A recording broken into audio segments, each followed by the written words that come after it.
Hi everyone, happy Friday.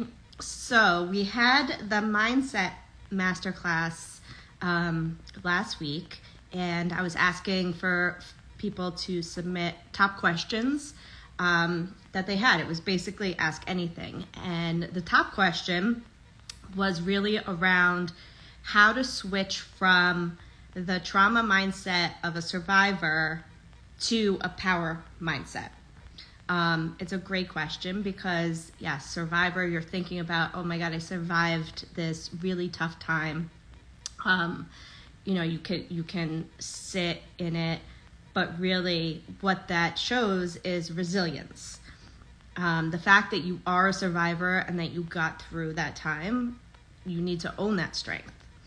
The key to really switching to a powerful mindset is really around consciously transforming what the limiting beliefs are that you are writing for yourself, right? So you want to embrace this new narrative of strength, of growth, and self-empowerment.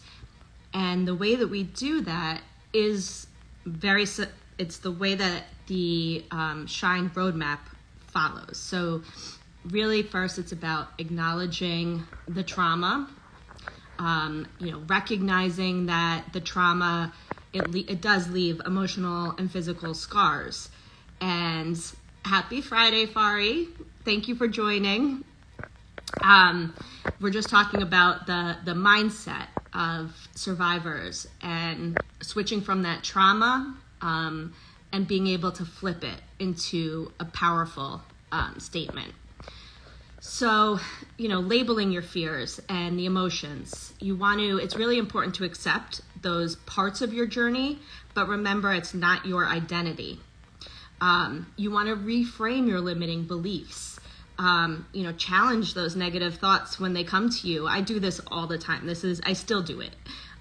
Soon as a negative thought comes in, think about it and say, okay, can I look at this in a different way? Can I reframe it? Can I, instead of saying I'm broken, things are never going to be the same, I'm not like my old self, can you flip the script on those narratives and those limiting beliefs that can hold you back to, ask yourself, am I really the victim? I am a resilient survivor. Like, you're strong. And own that. So it's all about flipping the script on different things and reclaiming that power. I always give the example of if, say, someone close to you is in a car accident and, one side can say, oh my God, is the car damaged? Do you have to buy a new car? Focusing on that side of it, which is negative.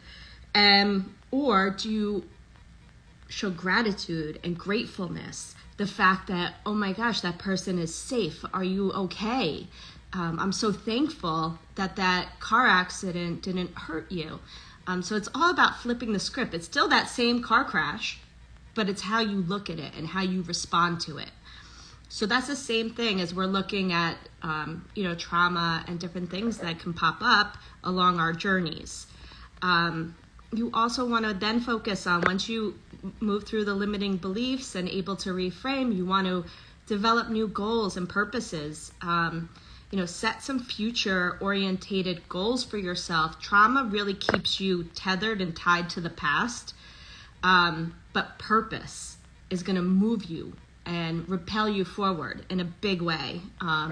That is often needed. So looking at future goals, whether it's personal, whether it's professional, whether it's health related, it can include building your strength back. It can be a new passion project that you have always loved but never thought you had time for. Jump in and do it. Do things that feel good for yourself. And deepening relationships with those around you. That support was there for you for your cancer journey, hopefully. So make sure that you're enriching the right relationships for you, the ones that feed you and feed your soul.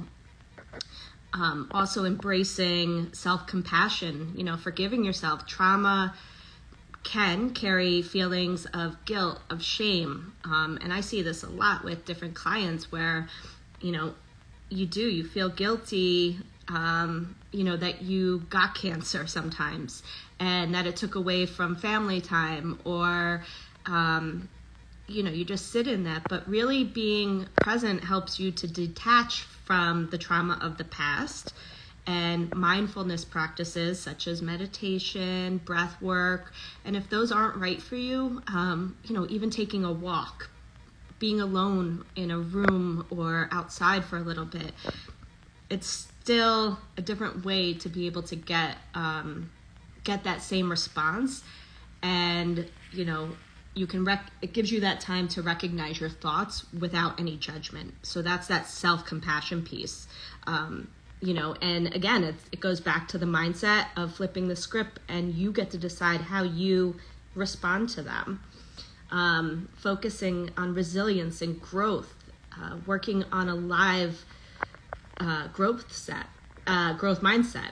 Trauma, can lead you to post-traumatic growth, where, survivors emerge even stronger. Like, this is the work that I focus on, is you have this incredible journey and built so much resilience that other people don't have the opportunity to experience or to get. Being a survivor, you really do have a different mindset. You look at things differently. Little things shouldn't bother you as much. You're looking at like the big picture and really focusing on what feels good, because that's going to bring your best self to others as well.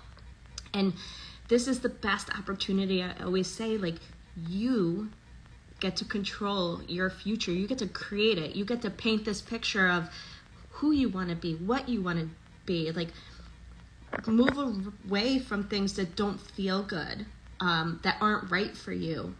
Choose your path.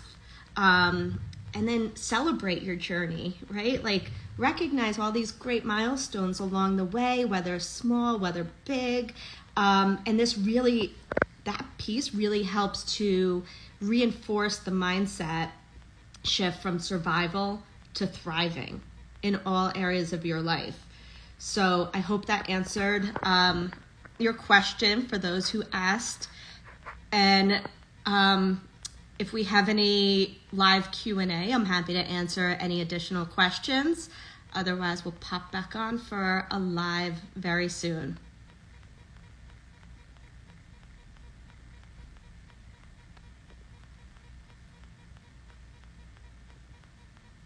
All right, great. So keep asking your questions. Send them to me. I'm always happy to answer them live. Thank you. Thank you, Fari, for joining. And everybody, keep shining and have a great weekend.